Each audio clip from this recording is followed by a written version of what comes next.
Let me tell you something you might not know about Joseph and his multicolored coat. Joseph and the amazing Technicolor long sleeve coat?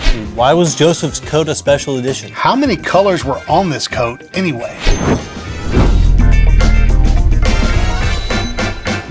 This is Flannel Board Friday. Our job here is to take some of the stories you learned in Sunday school and fill in the gaps with what Scripture has to say that didn't quite make it into the story. When it comes to Joseph and his coat, this is how the story is normally told. Joseph was the youngest of 12 brothers born to Jacob, who was also called Israel. The Bible tells us that Israel loved Joseph more than any of his other sons, and he made him a coat of many colors.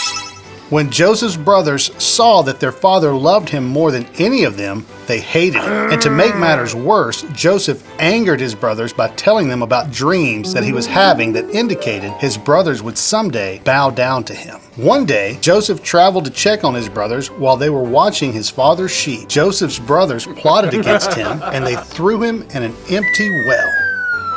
Later, they sold Joseph as a slave, and the brothers put animal blood on Joseph's coat, and they gave it to Israel and made him believe that his son had been killed by wild animals. Guys, there is a whole lot more to the story of Joseph for sure, but this is where I want to stop because we need to talk about this coat. Yes, sir, we do. We always know Joseph and his multicolored, technicolored dream coat, right? We've heard that over and over. It's iconic. But do you know that phrase multicolored coat is really a mistranslation? What?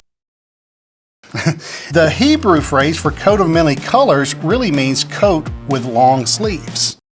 The reason that our English translation says multicolored coat is because it's a mistranslation because of what the SEPTUAGINT, which is the Greek version of the Old Testament, was translated by Latin into the Latin Vulgate, Right. which rendered this as a coat made of many pieces. So when it gets translated that many times, it loses some meaning. And so what they ended up with was saying, well, if it's made out of many pieces, it must be a patchwork coat, so it must be a coat of many colors. Oh. But I think it makes way more sense for it to be a coat with long sleeves, Joseph. Well, that's because in that time, the guy with the long sleeves was the head honcho. The boss. The boss man. He was the guy who had all the info. Apparently, he could store paperwork in the sleeves because they didn't have pockets, so they just stuffed it in their sleeves.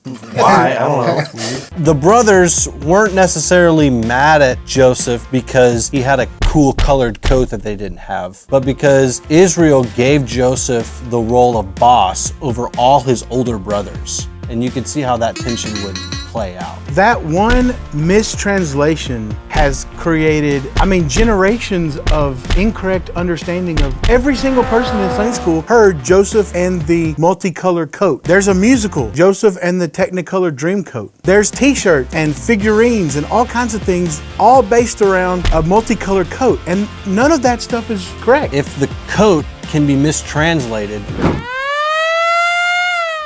does that subject the rest of the Bible to be mistranslated and misconstrued through time and generations? You know, when we look at the inerrancy of Scripture, which means that Scripture is without error, we're talking about and looking at the originals as they were written. Now, over time, as language changes and the Bible is translated into different languages, sometimes words will get misconstrued, but this by no means changes the message of Scripture. In fact, even to me, it makes more sense that his brothers hated him, not because his dad gave him a very luxurious coat, but because his dad gave him the authority of boss as the youngest son over the older one. That's just so small of a part of Joseph's story, who is such a grand picture of Jesus himself.